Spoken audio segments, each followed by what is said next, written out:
Heavenly Father, we thank you for this blessed time. பரலோக பிதாவே இந்த ஆசீர்வதிக்கப்பட்ட நேரத்திற்காக ஸ்தோத்திரம். And we pray, Father, that you would minister to our hearts tonight. அப்பா இந்த இரவு எங்க இருதயத்தோடு கூட நீர் வந்து சந்திப்பீராக. May your name be glorified in our lives, Lord. உம்முடைய நாமம் எங்க வாழ்க்கையில மகிமைப்படுவதாக. In Jesus' precious name we pray. இயேசுவின் நாமத்தில் ஜெபிக்கிறோம். Amen. Amen. We'll turn to Jeremiah chapter 17 verse 9 and 10. அங்க ஒரு மைக் எரேமியாவின் புத்தகம் 17வது அதிகாரம் 9 மற்றும் 10வது வசனங்கள். We will begin from there. அங்கிருந்து நாங்க ஆரம்பிக்கலாம். Jeremiah 17 verse 9 and 10. எரேமியாவின் புத்தகம் 17வது அதிகாரம் 9 மற்றும் 10வது வசனங்கள். எல்லாவற்றை பார்க்கிலும் இருதயமே திருக்குள்ளதும் மகா கேடுள்ளதுமாயிருக்கிறது. அதை அறியத்தக்கவன் யார்? கர்த்தராகிய நானே ஒவ்வொருவனுக்கும் அவனவன் வழிகளுக்கும் செய்கைகளின் பலன்களுக்கும் தக்கதை கொடுக்கும்படிக்கு இருதயங்களை ஆராய்கிறவரும் உள்ளிந்திரியங்களை சோதித்தறிகிறவருமாய் இருக்கிறேன்.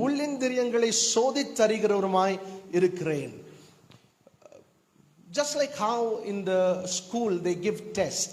ஸ்கூல்ல எப்படி test பரீட்சையை தருகிறார்களோ, they are basically trying to get into your mind and see if your mind can pass the test. அவர்கள் அடிப்படையிலே உங்க மனதிற்குள்ளாக போய் உங்க மனம் வந்து அந்த பரீட்சையில பாஸ் ஆகுமா என்று அவர்கள் பார்க்கிறார்கள். The same way God also gives test and he is meticulous in searching the heart of a person. அதை போலவே தேவனும் சோதிக்கிறார். அவர் அயராம உங்களுடைய ஒரு மனிதனுடைய இருதயத்தை சோதித்து பார்க்கிறவராய் இருக்கிறார். If you would get a favorite set of songs somewhere, I'm sure you would be awake through the night and you would want to listen to everything. உங்களுக்கு ரொம்ப பிடித்த ஒரு பாடல்கள், ஒரு செட் பாடல்கள் கிடைச்சா இரவு முழுதும் வந்து தூங்காம எல்லாவற்றையும் கேட்கிற அந்த ஆர்வம் உங்களுக்கு இருக்கும். Because your interest is in that thing. காரணம் உங்களுடைய ஆர்வம் அந்த காரியத்தில் இருக்கிறது. What is God interested in? கர்த்தருடைய ஆர்வம் எதிலே இருக்கிறது? God is interested in our hearts. தேவனோ எங்களுடைய இருதயத்திலே அவர் ஆர்வம் கொண்டிருக்கிறார். And the Bible says the heart can be deceitful above all things. வேதம் சொல்லுகிறது இருதயமானது எல்லா காரியத்தை பார்க்கிலும் வஞ்சனை உள்ளதாய் இருக்கிறது. Because the heart has the capacity to do that. அந்த இருதயம் அந்த காரியத்தை செய்கிற அந்த தன்மை கொண்டிருக்கிறபடியினால், it has the capacity to for a person to deceive himself. ஒரு மனிதன் தன்னைத்தானே வஞ்சித்துக் கொள்கிற அந்த தன்மையானது இருதயத்திற்கு இருக்கிறது. And the capacity to deceive others. வேற ஜனங்களையும் வஞ்சிக்கிற தன்மையானது அதற்கு இருக்கிறது. The same heart has the capacity to love God and hold on to the truth. அதே இருதயம் கர்த்தரை நேசிக்கவும் சத்தியத்தை பிடித்துக் கொள்கிற ஒரு தன்மையும் அதற்கு இருக்கிறது. And there is a possibility that sometimes both of this could be mixed in the heart together. சில நேரங்களிலே இந்த இரண்டு காரியமும் ஒரு இருதயத்திலே கலந்திருக்கவும் வாய்ப்பு இருக்கிறது. And so there is not a file, there is not a data that God would bypass when he is searching the heart of a person. ஆகையால் தேவன் ஒரு மனிதனின் இருதயத்தை ஆராய்ந்து பார்க்கும் பொழுது அங்கே இருக்கிற ஒரு சின்ன தகவலையும் அவர் விட்டு செல்வதில்லை. So the heart is very important to God. ஆகையால் தேவனுக்கு இந்த இருதயமானது மிக முக்கியமாய் இருக்கிறது. And I tell you, if something is important to God, it must be important to us too. தேவனுக்கு ஒரு காரியம் முக்கியமா இருக்கும் என்று சொன்னால் எங்களுக்கும் அது ரொம்ப முக்கியமா இருக்க வேண்டும். Because our relationship with God is from heart to heart. காரணம் தேவனோடு கூட இருக்கிற எங்களுடைய உறவானது அந்த இருதயத்திலிருந்து இருதயத்திற்கு இருக்கிற உறவா இருக்கிறது. Genesis chapter 6 verse 5 and 6 is like the saddest verse in the Bible. ஆதியாகமம் புத்தகம் 6வது அதிகாரம் 5 மற்றும் 6வது வசனங்கள் வேதத்திலே இருக்கிற ரொம்ப சோகமான ஒரு வசனங்கள் என்று சொல்லுவேன். Because it talks about what hurt the heart of God very badly. காரணம் கர்த்தருடைய இருதயத்தை அதிகமாய் காயப்படுத்திய ஒரு காரியத்தை குறித்து வசனம் சொல்லுகிறது. The Bible says because the thoughts and the intents of the hearts of people were continuously evil, it hurt the heart of God. வேதம் சொல்லுகிறது மனிதனுடைய சிந்தனைகளும் நோக்கங்களும் கற்பனைகளும் தொடர்ச்சியாய் அது தேவனுக்கு விரோதமாய் இருந்தபடியால் அது கர்த்தருடைய இருதயத்தை துக்கப்படுத்தினது. The intent of the heart is what hurt the Lord. இருதயத்தின் அந்த நோக்கம் அது கர்த்தரை துக்கப்படுத்தினது. And so God says let's destroy everything and let's start over again. ஆகையால் தேவன் சொல்கிறார் அனைத்தையும் அழித்து மீண்டுமாய் புதிதாய் நாங்கள் ஆரம்பிக்கலாம். His attitude towards the church of Ephesians is the same. எபேசு சபைக்கு நேராய் இருந்த அவருடைய மனப்பான்மையும் அப்படிதான் இருந்தது. He says if you don't get back to love, in other words if the heart doesn't get right, அவர் சொல்கிறார் மீண்டுமாய் அன்புக்கு நீ வரவில்லை என்று என்று சொன்னால் இருதயம் மீண்டுமாய் சீர்படவில்லை என்று He சொன்னால் said, I'm going to come and take the fire from the lampstand. நான் வந்து அந்த குத்துவிளக்கிலிருந்து அந்த அக்கினியை எடுத்து விடுவேன். In other words, he says there is no point in this relationship. வேற வார்த்தையில இந்த உறவிலே எந்த ஒரு அர்த்தமும் இல்லை என்று அவர் சொல்லுகிறார். And so relationships has meaning and purpose when the heart is involved. ஆயால் இருதயம் அங்கே ஒரு உறவிலே வரும் பொழுதுதான் அந்த உறவுக்கு ஒரு அர்த்தம் இருக்கிறது. I'm sure God is interested to know the purpose, the intent for which we follow him. நாங்க எதற்காக கர்த்தரை பின்பற்றுகிறோம் அந்த நோக்கத்தை தேவன் நிச்சயமாய் அறிந்திருக்கிறார். If the answer is not love and anything else, then that is a relationship that is already in danger. அதற்கான பதில் அன்பை விட்டு வேற எந்த ஒரு பதிலா இருந்தாலும் அது ஒரு அபாயத்தில் இருக்கிற உறவு என்று நான் சொல்லுவேன். Because when God looks at our heart, if there is one thing that really catches his interest, is our love for him. கர்த்தர் எங்களுடைய இருதயத்தை பார்க்கும் பொழுது அவருடைய கவனத்தை இழுக்கிற ஒரே ஒரு காரியம் அவருக்கு நேரா இருக்கிற எங்களுடைய அன்புதான். I'm very shocked with that verse because the Bible says every thought, meaning God went through every thought. அந்த வசனத்தை எனக்கு ரொம்ப ஆச்சரியமா இருக்கிறது. காரணம் வேதம் சொல்கிறது எல்லா யோசனையை தேவன் ஆராய்ந்து பார்த்தார். Meaning every thought God was interested to see if there is love anywhere for him. ஒவ்வொரு யோசனையும் பார்த்து எங்கே ஆகிலும் அவருக்கு அன்பு இருக்கா என்று அவர் ஆராய்ந்து பார்த்திருந்தார். When he couldn't find even one thought, that is when he makes that statement. ஒரு யோசனையும் அன்போடு கூட அவர் பார்க்காத பொழுதுதான் அந்த ஒரு காரியத்தை அவர் சொல்லுகிறார். That has been God's attitude with us always. எப்பொழுதுமே கர்த்தர் எங்களை பார்க்கிற விதம் அதுதான். If God wanted to give up, he could have given up on his people when they did the first mistake. தேவன் விட்டு கொடுத்திருக்க வேண்டும் என்று சொன்னால் ஜனங்கள் முதலாவது தவறு செய்த பொழுதே அவர்களை விட்டிருக்க வேண்டும். God made a covenant with Samson. தேவன் சிம்சனோடு கூட ஒரு உடன்படிக்கை செய்கிறார். And he should have broken that covenant the moment that man went outside the boundaries of Israel. அந்த மனிதன் இஸ்ரவேலுடைய எல்லைகளுக்கு வெளியே போன பொழுதே அந்த உடன்படிக்கையை தேவன் உடைத்திருக்க வேண்டும். Because the Bible says the Spirit of God moved him and he did not respond to God. காரணம் வேதம் சொல்லுகிறது தேவனுடைய ஆவியானவரோ அவரை அசைத்தார், ஆனால் அவனோ தேவனுக்கு பதில் கொடுக்கவில்லை. The moment he was non-responsive, God should have broken that covenant. அவன் பதில் கொடுக்காமல் போன மாத்திரத்திலேயே தேவன் அந்த உடன்படிக்கையை உடைத்திருக்க வேண்டும். Then as a covenant child, as a Nazarite, when he went and put his hand into the dead body of a lion to take of the honey and eat of it, God should have broken it there. அதற்கு பிறகு ஒரு உடன்படிக்கையின் பிள்ளையாய் ஒரு நசரேயனாய் செத்த சடலமான அந்த சிங்கத்தின் சடலத்திற்குள்ளாக கையை விட்டு தேனை எடுத்து அவன் புசித்த பொழுது அந்த உடன்படிக்கையை தேவன் உடைத்திருக்க வேண்டும். Or when a person is under a Nazarite oath, he is not supposed to attend even if it's his own parents' funeral. ஒரு மனிதன் நசரேயனா இருக்கும் பொழுது அவனுடைய சொந்த பெற்றோர்களின் சடலத்தையும் அல்லது அந்த மரணத்துக்கும் கூட அவன் போக கூடாது. Any dead body, he should not be touching that. எந்த ஒரு மரித்த சடலத்தையும் அவன் தொடக்கூடாது. It would defile that person. அது அந்த மனிதனை தீட்டுப்படுத்தும். But God didn't give up on him. ஆனா தேவன் அப்பொழுதும் அவனை விட்டு கொடுக்கவில்லை. Again he goes and sleeps with a harlot. That is a sure sign that he broke the covenant and God should have given up on him then. அதற்கு பிறகு அவன் போய் ஒரு விபச்சாரியோடு கூட அவன் பாவம் செய்கிறான். நிச்சயமாய் உடன்படிக்கை உடைந்ததற்கான ஒரு பெரிய அடையாளம் அது. ஆனால் தேவன் அப்பொழுதும் கூட அவனை கைவிடவில்லை. Then he goes and he's sleeping on the lap of a woman called Delilah and God still doesn't give up on him. அதற்கு பிறகு டெலாயிலா என்கிற ஒரு ஸ்திரீயின் மடியிலே போய் அவன் உறங்குகிறான். அப்பொழுதும் கூட தேவன் அவனை விடவில்லை. The last sign of the covenant was the hairs on his head. அந்த உடன்படிக்கையின் கடைசி ஒரு அடையாளம் அவன் தலையின் மேலே இருந்த அவனுடைய கூந்தல். The moment there was not even one point for God to stick together with him and bless him, that's the time God gave up on Samson. தேவன் சிம்சோனோடு கூட இருக்கும்படிக்காய் ஒரு காரியமும் அவனோடு கூட இல்லாத பொழுதுதான் தேவன் சிம்சோனை விட்டார். And so if there are believers who are not in God's presence, ஆகையால் தேவனுடைய பிரசன்னத்திலே இல்லாத விசுவாசிகள் இருப்பார்கள் என்று or if a சொன்னார். person backslid அல்லது ஒரு மனிதன் பின்மாற்றம் அடைந்திருப்பான் and என்றால் God is not taking a stand for that person, தேவன் அந்த மனிதன் பட்சத்திலே நிற்காமல் போவார் என்று சொன்னார். guess what the problem is? அங்க இருக்கிற பிரச்சனை என்னன்னு யோசித்து There is பாருங்கள். not one thing for God to hold on and say based on this I'll help him.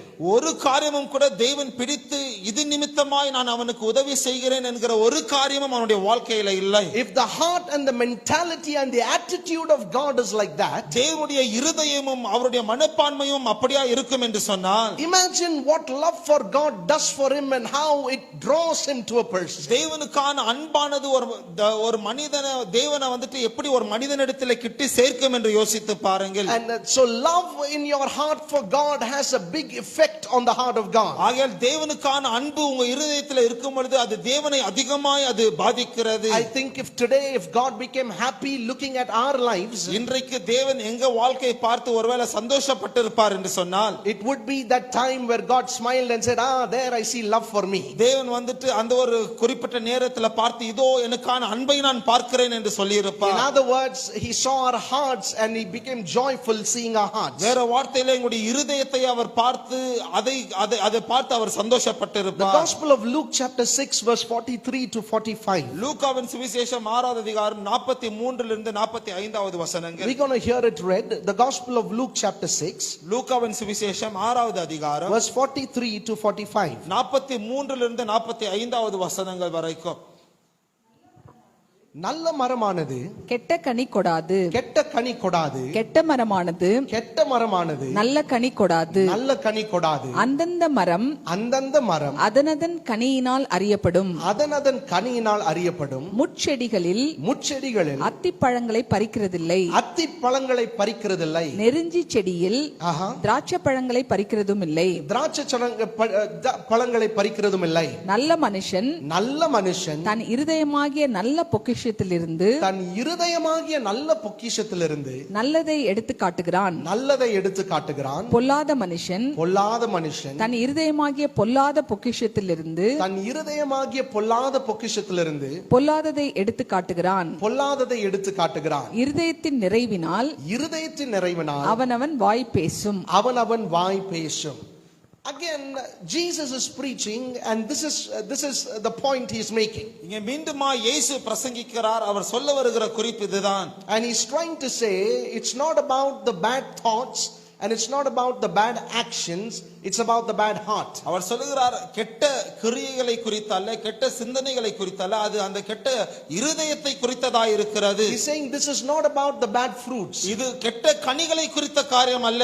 Neither is it about the good actions and good words and good fruits. அல்லது நல்ல கிரியைகள், நல்ல வார்த்தைகள், நல்ல கனிகளை குறித்ததும் அல்ல. This is about the heart of a person. இது ஒரு மனிதனின் இருதயத்தை குறித்ததா இருக்கிறது. If the heart is good, his life is good. இருதயம் நல்லா இருக்கும் என்று சொன்னால் அவனுடைய வாழ்க்கை நல்லா இருக்கும். In other words, வேற வார்த்தைகளிலே, if you're a good person, it's because you have a good heart. If you're a bad person, it's because you have a bad heart. நீங்க ஒரு நல்ல மனிதன் என்று சொன்னால் காரணம் உங்களுக்கு நல்ல இருதயம் இருக்கு. நீங்க ஒரு கெட்ட மனிதன் என்று சொன்னால் காரணம் ஒரு கெட்ட இருதயம் இருக்கிறது.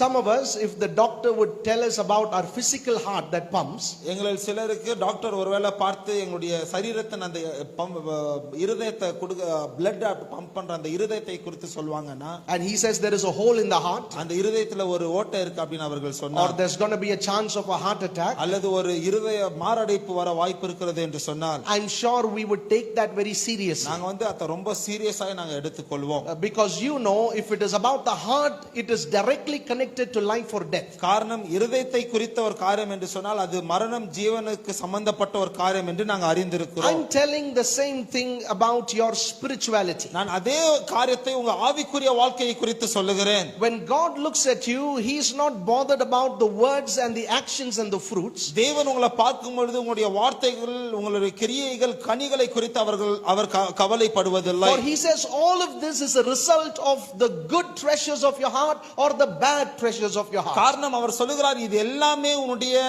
இருதயத்தின் நல்ல பொக்கிஷத்தினாலே அல்லது கெட்ட பொக்கிஷத்தினாலே வருகிற காரியங்கள். Now that word treasure is important. அந்த பொக்கிஷம் என்கிற வார்த்தை ரொம்ப முக்கியம். What is it that you treasure? நீங்க எதை ரொம்ப அதிகமாய் மேன்மைப்படுத்துகிறீர்கள்? Whatever your பொக்கிஷம், whatever your treasure is, உங்களுடைய பொக்கிஷம் எதுவா இருக்கிறதோ, I can tell you that is what your heart is. அதுதான் உங்களுடைய இருதயம் என்று நான் சொல்ல முடியும். You know, for a lot of people, their treasure is something that will not last forever. அநேக ஜனங்களுக்கு அவங்களுடைய பொக்கிஷம் அநேக நாட்களுக்கு நிலைத்திராத காரியங்கள். Look at Jonah's life. யோனாவுடைய வாழ்க்கையை பாருங்கள்.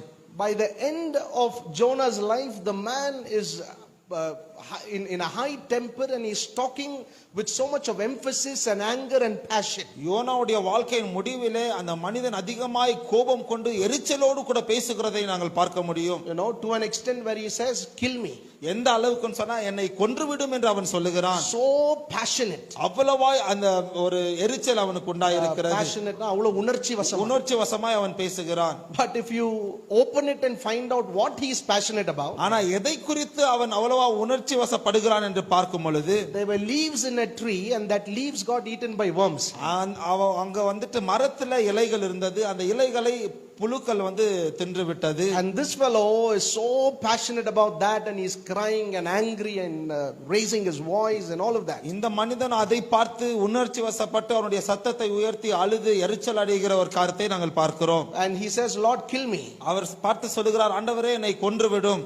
God says, தேவன் சொல்லுகிறார், is this worth your life? இது உன்னுடைய வாழ்க்கைக்கு மதிப்பிட முடியுமா? And he says yes. அவர் சொல்லுகிறார், ஆமா. Praise God, it was God. அது ஆண்டவரா இருந்ததுனால ஸ்தோத்திரம். If it was me, I would have found a more silly reason and killed him. நானா இருந்திருந்தா இன்னும் ஒரு சின்ன காரணத்தை காட்டி கொண்டு சில்லியான ஒரு பேஷனும் இல்லாத ஒரு விஷயத்தை கண்டுபிடிச்சு இதுக்காக கொல்றேன்னு கொண்டு இருப்பேன். Because this fellow is passionate about something that really doesn't matter. ஆனா இந்த மனிதனோ ரொம்ப சின்ன ஒரு காரியம், அர்த்தமில்லாத ஒரு காரியத்திலே அவன் ரொம்ப உணர்ச்சி பூர்வமா இருக்கிறதை பார்க்கிறோம். So many people passionate about things that really doesn't matter. அநேக ஜனங்கள் எந்த ஒரு இது மதிப்பில்லாத காரியங்களுக்கு உணர்ச்சி வசப்படுகிறதை நாங்கள் பார்க்கிறோம். Jesus said, don't worry about what you eat, what you drink and what you wear. இயேசு சொன்னா, நீங்க எதை சாப்பிடுவீங்க, எதை புசிப்பீங்க, குடிப்பீங்க, எதை உடுத்துவீங்க, அதை குறித்து கவலைப்பட வேண்டாம். You will till today notice if you take a census. இன்றைக்கு வரைக்கும் நீங்க ஒரு கணக்கெடுப்பை எடுப்பீர்கள் என்று சொன்னால், there are believers who are fighting because of food and because of clothes and all that. விசுவாசிகள் துணிக்கும் சாப்பாடுக்கும் சண்டை போடுகிறதை நாங்கள் பார்க்க முடியும். Because in their heart that is what their treasure is. காரணம் அவங்களுடைய இருதயத்திலே அதுதான் அவருடைய பொக்கிஷமா இருக்கிறது. But let me tell you, as God's children, ஆனா தேவ பிள்ளைகளாக our treasure must be God himself. எங்களுடைய பொக்கிஷம் அது தேவனாகவே இருக்க வேண்டும். That if there is something that touches your nerve, it should be something that is related to God. உங்களுடைய நரம்பை தொடுகிற ஒரு காரியமா இருக்கும் என்று சொன்னால் அது கர்த்தரை குறித்துதான் ஒரு காரியமாக தான் இருக்க வேண்டும். Something that's going to pull out your passion out and your anger and your love and all of that, which is going to bring out your emotions. It should be things related to God and that which is worthwhile. ஏதாவது உங்களுடைய உணர்ச்சிகளை எழுப்பக்கூடிய ஒரு காரியமா இருக்கும் என்று சொன்னால் அது கர்த்தரை குறித்துதான ஒரு காரியங்களாய் தான் இருக்க வேண்டும். Would you tell somebody next to you, I hope you have some good treasures in your heart? பக்கத்துல இருக்கவங்கள தொட்டு சொல்லுங்க, உன் இருதயத்துல நல்ல பொக்கிஷம் இருக்கு என்று நான் நம்புகிறேன். நல்ல பொக்கிஷம் இருக்கு நம்புறேன். I like the way he translated that. நல்ல பொக்கிஷம் இருக்கு நம்புறேன். Can you say that? அத சொல்லாம மறுபடியும் நல்ல பொக்கிஷம் இருக்கு நம்புறேன் சொல்லி பாருங்க. Matthew chapter 3, the Bible says, மத்தேயுவின் சுவிசேஷம் 3வது அதிகாரத்தில் வேதம் சொல்லுகிறது, John the Baptist is preaching here. யோவான் ஸ்நானகன் அங்கே பிரசங்கித்துக் கொண்டிருக்கிறார். And he says the axe is laid to the roots. அவர் சொல்லுகிறார், கோடாலியானது வேருக்கு வைக்கப்பட்டிருக்கிறது. It's amazing how how he preaches on that. அந்த காரியத்தை கொண்டு அவர் பிரசங்கிக்கிற காரியம் ரொம்ப ஆச்சரியமா இருக்கும். Because I think many times we lay our axe and we are interested in cutting the leaves and the branches. காரணம் அநேக தடவை நாங்க கோடாலி எடுத்து கிளைகளையும் இலைகளையும் நாங்கள் வெட்டுகிறோம். But that is not going to bring any long lasting changes. ஆனா அது நீடித்த மாற்றங்களை அது கொண்டு வராது. But if you could lay the axe to the roots, meaning to the heart, that is what he is referring to. ஆனா கோடாலியை நீங்க வேறு இடத்துல வைப்பீங்கன்னு சொன்னா அவர் இருதயத்தை குறிப்பிட்டு சொல்லுகிறார். And so he says the axe, when God lays the axe, he lays it to the heart. தேவன் கோடாலியை வைக்கும் பொழுது அதை இருதயத்திற்கு நேராய் தேவன் வைக்கிறார். Either God would let a person get into and fulfill the lust of his heart. தேவன் ஒரு மனிதனை விட்டு அவனுடைய இருதயத்தின் இச்சைகளை நிறைவேற்றும்படிக்காக ஒருவேளை விட்டு விடுவார். Or God would change his heart if this man calls out to God. அல்லது அந்த மனிதன் தேவனை நோக்கி கூப்பிடுவான் என்று சொன்னால் அந்த மனிதனுடைய இருதயத்தை தேவன் மாற்றுவார். Either way, God begins from the heart. எப்படி இருந்தாலும் தேவனோ இருதயத்திலிருந்து அந்த காரியத்தை ஆரம்பிக்கிறார். If you expect God to work on anything in your life, he says let's begin from your heart. தேவன் உங்க வாழ்க்கையில எந்த ஒரு காரியத்திலே ஆகிலும் கிரியை செய்ய வேண்டும் என்று எதிர்பார்ப்பீங்கன்னு சொன்னா அவர் சொல்லுகிறார், இருதயத்திலிருந்து நான் ஆரம்பிக்கிறேன். I remember there was this time I was offended at something. நான் ஒரு குறிப்பிட்ட காரியத்தை நிமித்தமா கஷ்டப்பட்ட ஒரு நேரம் இருந்தது. Because I was right and the other person was wrong. காரணம் நான் சரியா இருந்தேன், இன்னொரு மனிதன் தான் தவறு செய்திருந்தார். And so I told God, I'm going to talk to this person and confront this. நான் தேவனை பார்த்து சொன்னேன், இந்த மனிதனோடு கூட பேசி நான் அவனை திருத்துவேன்.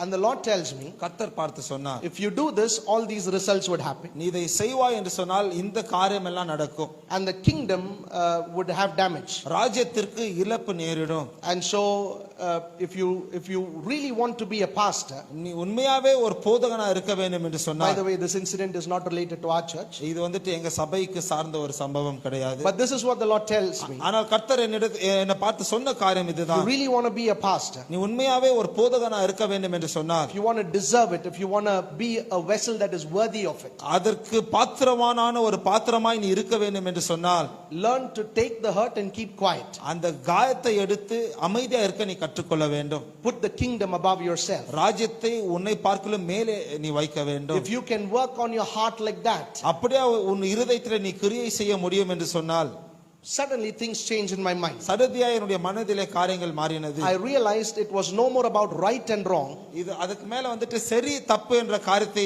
சார்ந்து இருக்கவில்லை. It became about what my heart prioritizes. என் இருதயம் எதை முதன்மைப்படுத்துகிறது என்ற ஒரு காரியமாய் அது மாறினது. What you prioritize shows the treasures in your heart. நீங்க எதை முதன்மைப்படுத்துறீங்களோ அதுதான் உங்களுடைய இருதயத்தின் பொக்கிஷத்தை எடுத்து காட்டுகிறது. For example, உதாரணத்திற்கு, if I say you're a child of God, because you're a child of God, you give up on these things and let go. நான் பார்த்து நீ தேவ பிள்ளையா இருக்கிறாய், தேவ பிள்ளையா இருக்கிறபடினால் இதெல்லாம் நீ விட்டு கொடுத்து நீ போக வேண்டும் என்று சொன்னால், And if you tell me, நீங்க எனக்கு பதிலாய் பார்த்து, why should I be the one who always gives up? Let the other person give up. நான் ஏன் எப்பவுமே விட்டு கொடுக்கறேனா இருக்கணும், வேற அந்த இன்னொருத்தன் வந்துட்டு விட்டு கொடுக்கட்டும்.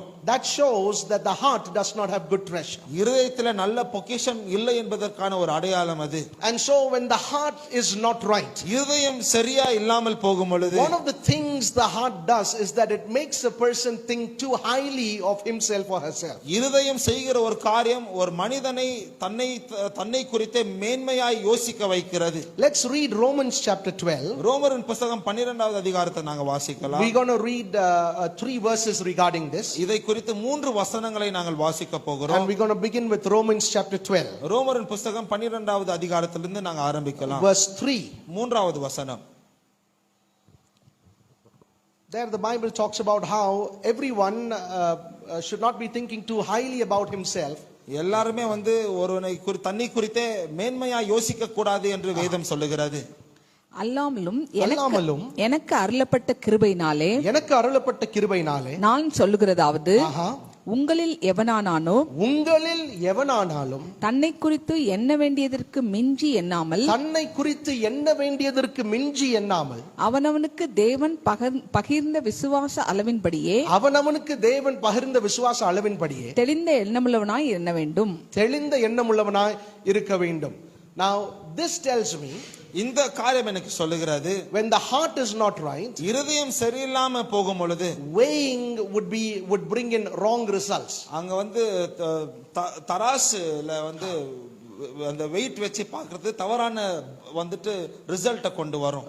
You're gonna here the problem is these people were thinking too highly of themselves. இங்க பிரச்சனை என்னன்னா, இந்த ஜனங்களோ தங்களை குறித்து மிஞ்சின அளவில் யோசித்துக் கொண்டிருந்தார்கள். You rather think one step low about yourself than think too high about yourself. உங்களை குறித்தே ஒரு படி நீங்க மேலா யோசிக்கிறத பார்க்கிறோம், ஒரு படி கீழா யோசிக்கிறது நல்லது. I was watching this small kid, ஒரு சின்ன பையனை நான் கவனித்துக் கொண்டிருந்தேன். and he bought this roll and he was trying to eat it. ஒரு ரோலை வாங்கிட்டு அவன் சாப்பிட முயற்சித்துக் கொண்டிருந்தான். And he is so impatient. He kept telling the shopkeeper, is it done, is it done, is it done? அந்த பொறுமை இல்லாம அந்த கடைக்காரனை பார்த்து முடிஞ்சதா என்று அவன் கேட்டுட்டே இருந்தான். So the moment he got the roll, அந்த ரோல் அவனுக்கு கிடைச்ச உடனே he bit off more than he could chew. அவனால சாப்பிடுகிற அளவை பார்க்கலாம் அதிகமாய் அவன் கடித்து விட்டான். And then I think it was very hot. அது ரொம்ப சூடா இருந்ததுன்னு நினைக்கிறேன். He spit out whatever was in his mouth. அவன் வாயில இருந்ததை அப்படியே வெளியே அவன் துப்பிட்டான். After that he told his father, he's telling his dad, tongue is burnt. அதுக்கு பிறகு அவங்க அப்பாவை பார்த்து அவன் சொன்னா, நாக்கு சுட்டுருச்சு.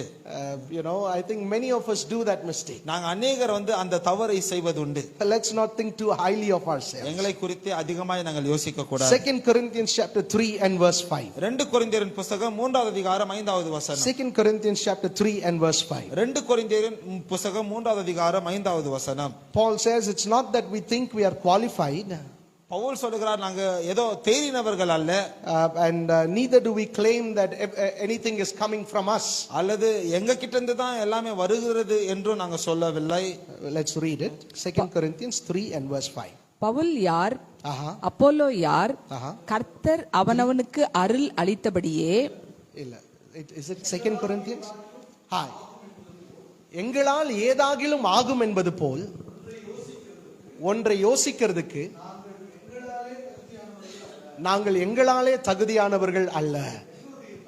எங்களுடைய தகுதி தேவனால் உண்டாயிருக்கிறது. He is again resetting the thing that actually qualifies him. அவர் மீண்டுமாய் அவங்கள வந்துட்டு தகுதிப்படுத்துற ஒரு காரியத்தை உறுதிப்படுத்துகிறார். He's saying this is from God. இது கர்த்தரிடத்திலிருந்து வந்தது. Whatever is apart from God in my life, தேவனை விட்டு வேற எந்த ஒரு காரியமும் என் வாழ்க்கையில எந்த எல்லா காரியம் இருக்கிறதோ, he said, don't think we are qualified for it. நாங்க அதுக்கு தகுதி உள்ள ஜனங்கள் என்று நினைக்க வேண்டாம். Neither do we claim that these things come from us. அல்லது இந்த காரியங்கள் எங்களால வந்தது என்று கூட நாங்க சொல்லல. All of this is God's grace. இது எல்லாமே கர்த்தருடைய கிருபை. A fleshly person or a person whose heart says, I accomplished all this, will find it difficult to give God glory. ஆனா ஒரு மாம்சத்திற்குரிய மனிதன் இதெல்லாம் நான் செய்தேன் என்று சொல்லுகிற ஒரு மனிதனுக்கு தேவனுக்கு மகிமை செலுத்துவது ரொம்ப கடினம். I think about everything in your life you ought to be able to say that. உங்க வாழ்க்கையை குறித்ததான எல்லா காரியத்திலும் இப்படியாய் நீங்கள் சொல்லுகிறவர்களா இருக்க வேண்டும். It did not come from me. இது என்னிடத்திலிருந்து என்னால் உண்டான காரியம் அல்ல. Everything good and perfect in my life came from God. என் வாழ்க்கையில எல்லா நன்மையும் பரிபூர்ணமானதும் அது கர்த்தரிடத்திலிருந்து வந்தது.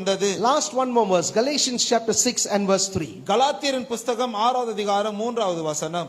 Galatians chapter 6 and verse 3. கலாத்தியரின் புஸ்தகம் 6வது அதிகாரம் 3வது வசனம்.